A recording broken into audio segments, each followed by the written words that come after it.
السلام عليكم أعزائي المشاهدات، أعزائي المشاهدين، مرحبا بكم في حلقة جديدة من قناة وصفات الأحلام.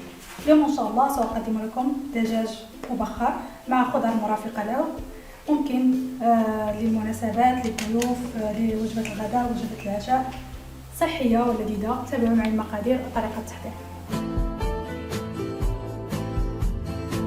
سأحتاج إلى دجاجة كاملة، بصلة كبيرة، كزبرة وبقدونس مفرومين، زنجبيل، فلفل أسود، كركم، زبدة مملحة. سأحتاج إلى ملح طعام، ملون اصطناعي، وثوم، إضافة إلى زيت الزيتون. سنبدأ أولا بالتوابل: زنجبيل، ملح،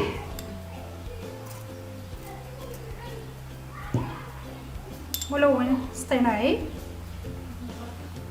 فلفل أسود، كركم، والزبدة المملحة، ملعقة صغيرة من الزبدة المملحة،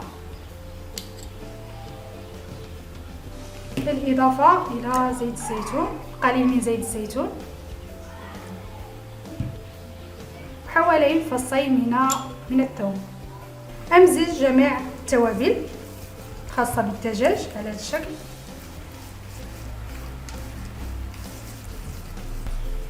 ثم أتبل الدجاجة هكذا حتى تتشرب التوابل. بعد أن تبلنا الدجاجة سأقوم بتركها مدة ساعتين إلى ليلة كاملة. يستحسن تركها أطول فترة ممكنة حتى تتشرب التوابل. بالنسبة لحشو الدجاج سأحتاج إلى بصلة كبيرة مقطعة، القليل من زيت الزيتون، توابل، قليل من الزنجبيل، فلفل أسود، ملح، كركم، فص واحد من الثوم، قليل من الزبدة المملحة. سأضع الكل على النار. بعد أن نضجت البصل سأضيف لها قليل من البقدونس والكزبرة المفرومين في الأخير، ثم أضعها وسط الدجاجة. أنا أقوم بحشو الدجاج. بالنسبة للحشو فهو اختياري، طبعا يمكنكم استعمال الأرز أو كبد دجاج أو على هذا الشكل.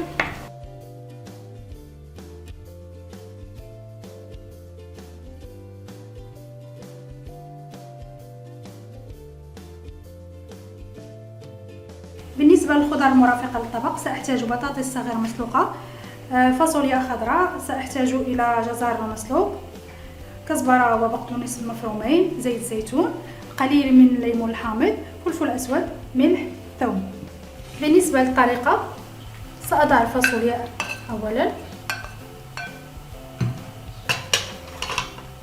ثم الملح طبعا حسب الذوق، هي والفلفل الأسود، قليل من عصير الليمون الحامض، ثوم، حوالي فص من الثوم أو فصين من الثوم، وكزبرة وبقدونس مفرومين بهذا الشكل،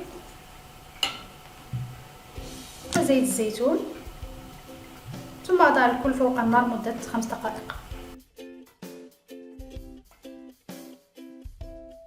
وهذا هو الشكل النهائي لطبق اليوم. بالنسبة للخضار قمت بتتبيلها بنفس تتبيلة الفاصوليا بنفس الطريقة.